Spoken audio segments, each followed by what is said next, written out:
This is one of the craziest Reddit stories I've ever read. Let's just go straight into it. It's from the subreddit True Off My Chest. Here we go.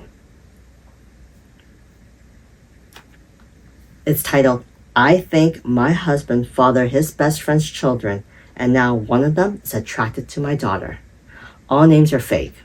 This began as a dark, intrusive thought that I could never shake off, and over the years it has bloomed into a poison flower that infects my entire psyche. I'm a 42-year-old woman. My husband Luke is 43, and so is Amy. I met Luke in college, but he's known Amy since they were about 7. They did everything together and understood each other explicitly. They were best friends. They've always insisted that they are surrogate siblings to each other. Naturally, I, as a new girlfriend, felt a little threatened by Amy and her closeness to Luke, but they both assured me I had nothing to worry about. That their bond was not romantic and had never been sexual. That Amy really was just a sister that Luke never had. I believed them, and it didn't take long for me to forget any and all insecurity I had about Amy. She became my friend too. She officiated our wedding. Luke and I have built a wonderful life together, and we always had a strong relationship. After we got married and moved in together, we still saw a lot of Amy, and I was fine with that. I've passed many a night on the town trying to help Amy find a man, as she always lamented how she is unlucky in love. Luke and I started to have children after we were married, and at around the same point, so did Amy. For further context, my children are Sophie, 15, Owen, 12, Louise, 10, and Carter, 6. Amy's children are Tom, 17, Kaylee, 14, and twins Adam and Jenna, 9. Now, Amy was not in a relationship at this point.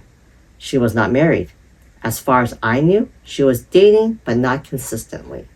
As Luke and I had more kids and our family grew, periodically Amy would find herself pregnant as well. It happened a few times, and Luke and I never knew anything about the fathers in question. I kind of assumed that maybe Amy was sleeping around and not keeping in contact with her one-night stands. Luke agreed this was probably the answer.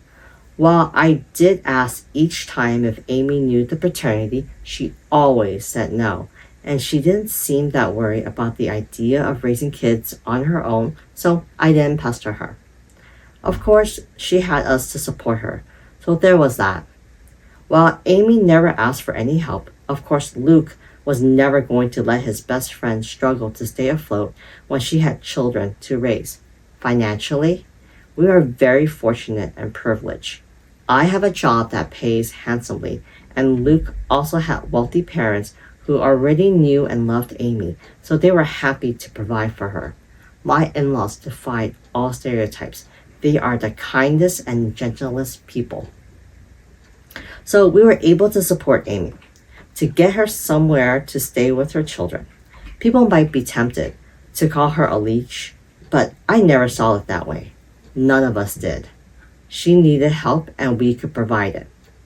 I also know that people are going to criticize her for her lack of responsibility and question why she never used more reliable birth control.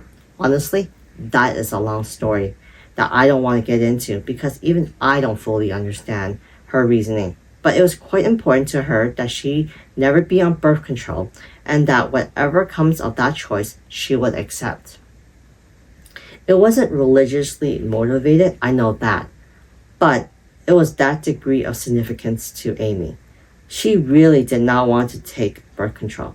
She explained to me more than once, but I'm still not clear on why. Of course, Amy being Luke's best friend since they were kids, it's not unreasonable that sometimes they hang out together while I'm not there. Hey, that's fine. Sometimes I hang out with Amy one-on-one as well, though Luke does it more. She was his friend first. This included him going over to where she was staying and at times sleeping over there. Was I a fool to trust him and believe nothing was going on? Perhaps. But for years, they presented as being buddies, like siblings. I didn't pick up on any vibes between them, not ever, as no one can expect. Our children were brought up together, not in the same house. Our home is decently sized, but even we don't have the room for 8 kids. But we made sure Amy's children met ours from a young age, and they always got along, and strong bonds of friendship have formed over the years, which is good, especially if I'm right and they share blood. I've been thinking about getting to the main point. Yes, I have come to suspect that Luke fathered at least one of Amy's kids, if not all of them. Frankly, I do suspect they are all his. I would never have believed my husband to be capable of such a thing, but he's given me no indication that he is the unfaithful sort. But he does spend a lot of time with Amy. And I have to confess, I cannot remember seeing her with any real boyfriend over the years. She would talk to men at bars and parties. I would try to be her wingman and so on. But nothing ever seemed to really happen. So when she got pregnant the first time, I was curious. When it happened again and again, I began to wonder if she had some sort of secret fella she didn't want us to know about for whatever reason. But I couldn't think of any reason why she would hide him, especially from her children. After Carter, our youngest, was born, Luke and I agreed that the time had come for him to have a vasectomy. Amy's twins had come just a couple of years prior. Of course, after the procedure, Luke and I continued to make love, but I no longer had to think about pregnancy. Meanwhile, Amy never got pregnant again after the twins. Is it a coincidence that Luke had a vasectomy and then both of us stopped getting pregnant? I don't know, but Luke would still visit her, and he wasn't just going to see her, but checking up on her children as well. In general, I should have paid more attention to it sooner, but Luke had always acted like a father to them, especially as they've gotten older. He's the father they never had. He doesn't neglect me or our children, not one bit. He's doing double duty. On its own, the idea that he is a surrogate father to Amy's fatherless children isn't inherently suspicious. One could call it noble. But it combines with a lot of other little things. There is appearance as well. I won't go into specifics of hair color, eye color, or unique physical traits because I rather limit the identifying factors of the people involved and keep this whole thing as vague as possible. But suffice to say it, Amy's children, they certainly look like they could be Luke's. Kaylee has an unusual allergy that Luke also has. The twins look very much like him. Adam in particular. The older Tom had gotten, the more of Luke I can see in his face and personality. While their race doesn't matter, the reality is that Luke is a different race than Amy, and Amy's children look pretty biracial. I could easily believe their father is the same race as Luke. Doesn't mean Luke has to be the father, but it sure seems like him. I have never voiced my anxieties to either Amy or Luke. I don't want to be the bad guy, and guilty or innocent, I already know they would flatly deny my accusation and be hurt by them. Imagine if that drama reached the ears of my kids or Amy's kids. Either way, Luke continues to spend time with Amy and her children, just as her children spend time with mine. I have hinted to Luke that I feel needy for more attention and wish he wouldn't give as much to Amy, but he either missed my cues or pretend that he missed them. I don't want to push this idea that he's favoring her, but it's not even really true. He's never neglected me for her. I can't shake the feeling that Luke and Amy have been intimate before, likely numerous times. As far as I know, Amy never wanted to be a mother either. She wasn't opposed to it, And when each of her children came into the world, she instantly fell in love with them. But motherhood was never really a major part of her life plan or identity. In the grand scheme of things, when we would talk about the future, she would sometimes mention a husband and children, but it never seemed like something she had her heart particularly set on. So, I don't think this is a case of Luke just giving Amy children. I doubt that was the motive for the infidelity. That would have been a side effect. I've been letting this go and turning a blind eye for years. It was a dark thought in the back of my mind after Kaylee's allergy was discovered, but I dismissed it. Got worse after the twins were born. I dismissed it. Then when Amy stopped having babies, I wanted to feel reassured by that. But Luke had gotten a vasectomy, so if anything, that made my anxiety worse. There had been nights that I wished the twins were younger, that they had come along after Luke's procedure. It's been twisting me into knots for a long time, but I don't want to be the one who rips our family apart, especially since technically I could be wrong. Except now I'm very afraid, because in the last few months, we've had a new development in our kids' social circle.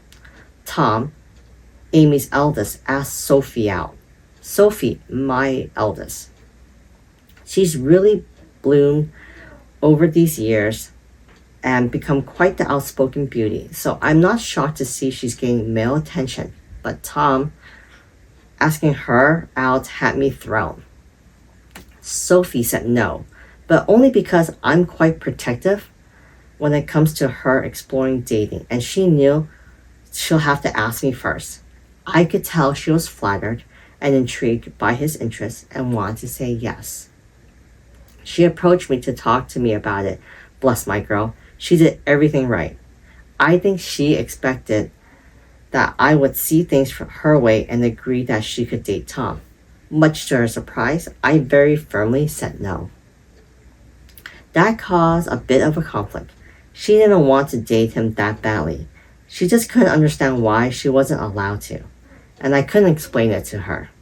All I could come up with was, he's too old for you, which he is, but it's not really about that.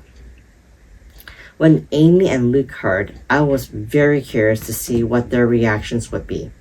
If either of them had agreed with Sophie and tried to convince me that the two of them should be allowed to date, I think I would have been relieved and taken that as proof that I was wrong about something going on between them. Wrong about who fathered Amy's children, but the ambiguity continued. They took my side. Both of them put their foot down, though not as fiercely as I did. Luke agreed with me, but he also worried that trying to forbid such a romance will only make Sophie want it more. He's probably right about that. Amy seems more empathetic to the idea.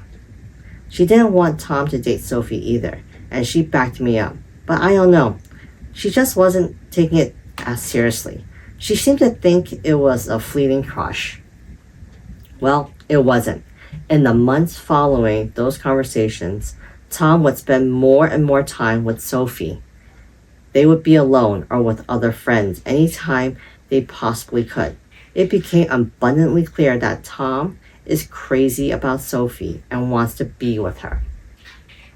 And he definitely wants to be physical. I've been watching them like a hawk and noticed his eyes wandering many times. And while I'm doing everything I can to kill this budding romance in the crib, I also am feeling somewhat powerless. Sophie hasn't outwardly defied me. She's still just hanging out with Tom as friends. So forcing them to stop spending time together would be unreasonable and probably encourage more sneaking around. But I'm so afraid that they're already doing that. My nightmare is that they're secretly dating and doing God knows what when no one is looking. I've observed Tom being rather handsy with Sophie, and she presents no objection whatsoever. And I just don't know what to say. I had considered trying to convince Sophie that Tom is like her brother, But if she doesn't see him that way, I don't really have the power to rewrite their emotional dynamic or the history of their friendship. I always saw Amy and her children as being like family, but my kids might see Amy's kids more as best friends. The problem is, of course, that if my husband has indeed been carrying on an affair over the years and I'm right about the paternity of Amy's children, then Tom and Sophie cannot be anything more than friends under any circumstances. End of discussion. It can never happen. I feel powerless to stop it though. Luke has apparently talked to Tom about this and has Amy, but he is unrelenting and he won't give up on Sophie. I think she enjoys the attention and devotion. Tom has also confronted me and asked why I'm so against this when I know him very well and I know he'll be good to Sophie. I didn't know what to say other than to fall back on her being too young for him. But that didn't work forever. If, God forbid, they're still attracted to each other in a few years, then they'll pursue this with abandon. And once they're legal adults, there's nothing I can do about it. Amy and Luke agree with me that Tom cannot date Sophie, but that's all they've really done. They feel just as powerless as me to prevent teen love. It generally feels sometimes they've just given up and will bury their heads in the sand about this. Just do nothing and hope the feelings pass as Tom and Sophie get older, which they're in high school. It's unlikely Tom will be in love with Sophie forever, but my fear is that she'll let him do something intimate with her before that time comes, something neither of them can take back. I am this close to opening a door I cannot close, this close to screaming at Luke that all this wouldn't be happening if he hadn't cheated on me these many years, if he hadn't been all but raising a second family with his surrogate sister behind my back. Now Luke's son wants to mess with our daughter, his actual sister, because as he knows, she's just his childhood friend. And it's all Luke and Amy's fault for what they've done. If I speak up, everything gets blown to hell. On the off chance that I'm wrong, I'm a horrible monster who accused the love of my life and one of his closest friends of doing something horrible. If I'm right, it still tears our entire structure apart. The family and social unit we've become over the last several years is gone, and everyone will be stressed and upset if Luke and I don't divorce. If I do nothing, Sophie's eventually going to sleep with Tom and be his girlfriend, and I'm low-key terrified it will happen sooner than later, or worse, that it's already happened under my nose. I hope to hell this relationship fades as they mature, but what if it doesn't? What if they wind up being together for years? What if they marry, want to get pregnant someday? And if I tell Sophie the truth about Amy's kids, then everyone else finds out too. And that's going to ruin so many lives. It may shadow my kids' perception of their father and their auntie, Amy. Luke is Owen's hero. I don't even want to think about how much this would hurt him. And what about Amy's children? They are innocent. They didn't ask for this. But they don't control where they come from. And I don't want to hurt them. Admittedly, I'm not happy with Tom at the moment. A week ago, I saw him put his hands on Sophie's butt, and I want to knock his teeth out. But even he doesn't deserve to be burdened by the knowledge that it's his half-sister he's been fantasizing about. It's all so messed up, and I don't know what to do. I've been looking the other way and letting my husband and his best friend insult me for such a long time now. I thought I could live with it, but this business with Tom and Sophie has me distressed. Isn't that one of the craziest, most unbelievable Reddit posts that you've ever heard? It sure was to me. And I really hope that the OP does provide an update to what she's planning to do next. Because I really want to find out what happens next. Is her suspicion true? Or is she just overthinking things? What do you guys think? Leave those in the comments and come back next time to see if there is an update. I'll talk to you guys later. See See you later.